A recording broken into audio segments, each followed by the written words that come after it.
Okay, hi, I'm Andrea. I'm doing a video presentation of my eligibility review project.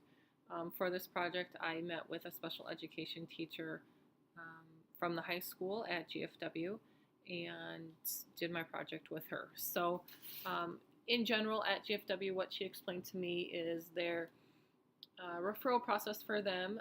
So, their referrals come from general education teachers or the guidance counselor.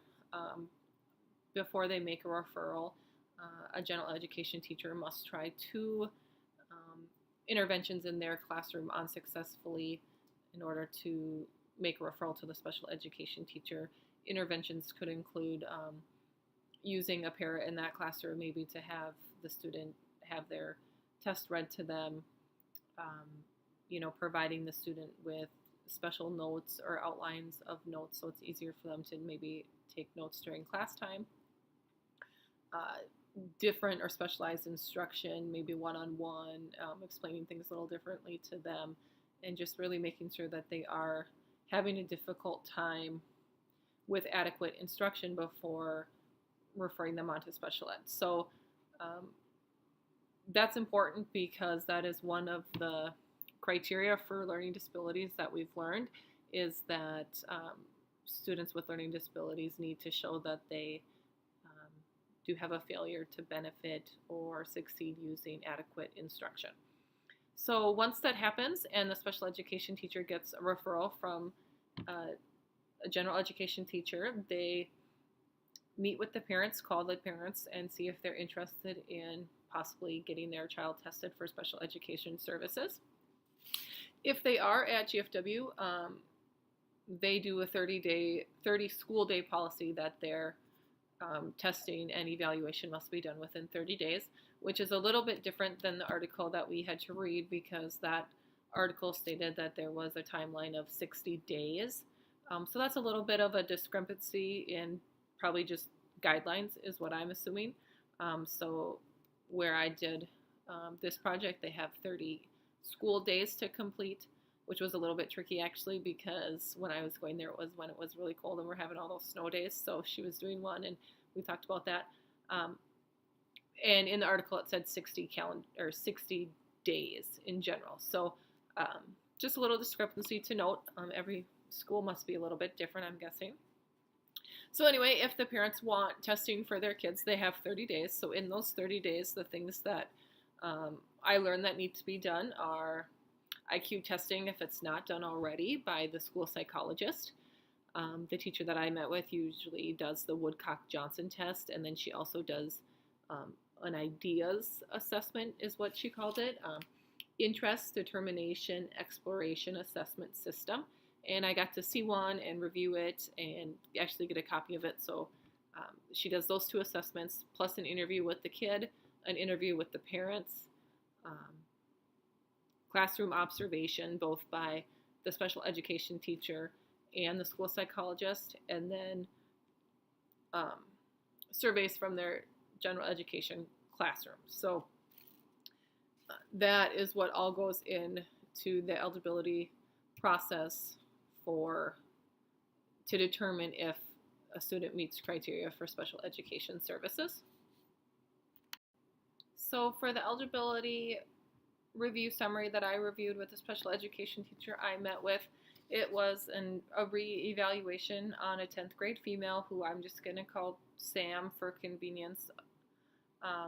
Sam was currently meeting criteria under learning disabilities for reading and math, which is not surprising. We know that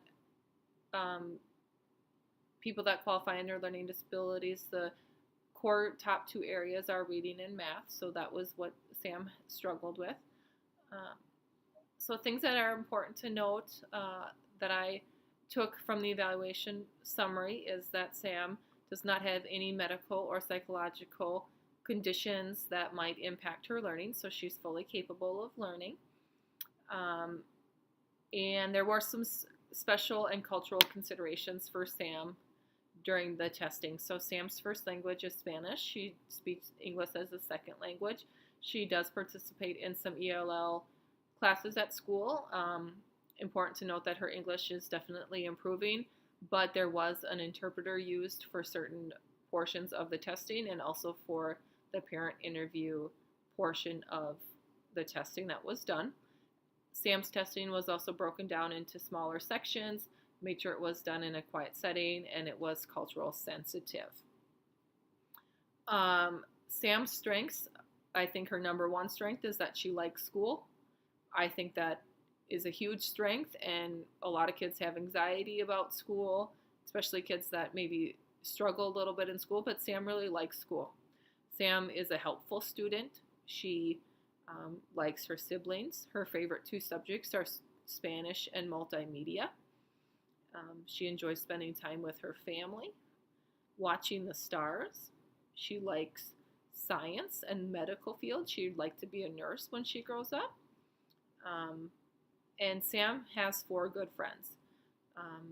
It's important to note that some of Sam's strengths that were noticed is she is social. She has good friends at school. She has absolutely no behavior problems or concerns at school or home, which I would consider a strength. Some things that Sam struggles with, which are not too surprising either for someone with a learning disability, are obviously the reading and math that she struggles with. And then she also struggles with processing speed. So her processing speed tested at grade level 1.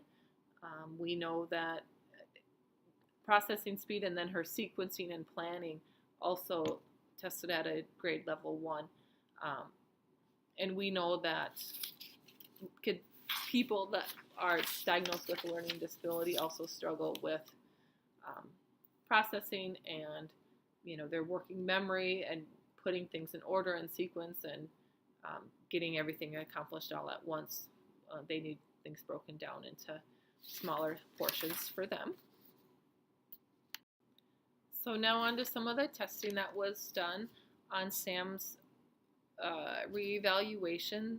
Actually, the school psychologist did brand new IQ testing for Sam, so that was done. Just important to note that Sam actually did not score. Her highest percentile was 23 percentile. Everything else was lower than that, so important to note. So then on to what the special ed teacher did and her responsibilities in the review process. So what she did, she completed the Woodcock-Johnson. Sam scored actually very low in almost all the categories. In reading, she was in the 0.5 percentile, and in math, the 6th percentile. So she obviously should still qualify under reading and math. And then the other there were 2 assessments done by the special ed teacher as well. The assessment number 1 was the IDEAS assessment. Again, that stands for Interest Determination Exploration Assessment System. And then the assessment 2 was just an informal transitional questionnaire that was given to Sam. I think that's important to note. We've been learning how important transition is in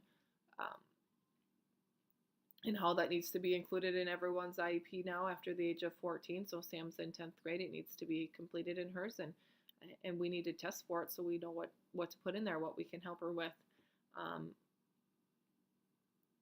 The questionnaire from that, we found out a few more of Sam's strengths and interests. She likes to cook, she likes to clean, and she really is good at following a routine and structure at home. She loves to spend time with her family. She babysits her siblings and some of her cousins. And then she scored the highest in the medical field from the questions, which correlates to what she wants to be when she grows up. She would like to be a nurse, so that is good to see. And then it goes on to the classroom observation. So that's another thing that goes into the special education teacher's responsibility. For this, there was actually 3 classroom observations, but for sure 1 needs to be done by the special education teacher. 1 needs to be done by the school psychologist too, but 1 needs to be done by a special education teacher. So that is another responsibility of the special education teacher in this process. Another one is the parent interview. So the special education teacher completed a parent interview, found out very similar things, positive things from the parents that, she likes to go to school, she doesn't have any behavior issues at home, they trust her to be at home by herself and watch her siblings.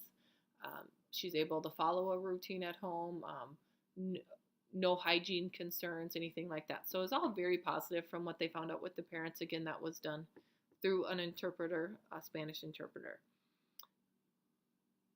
So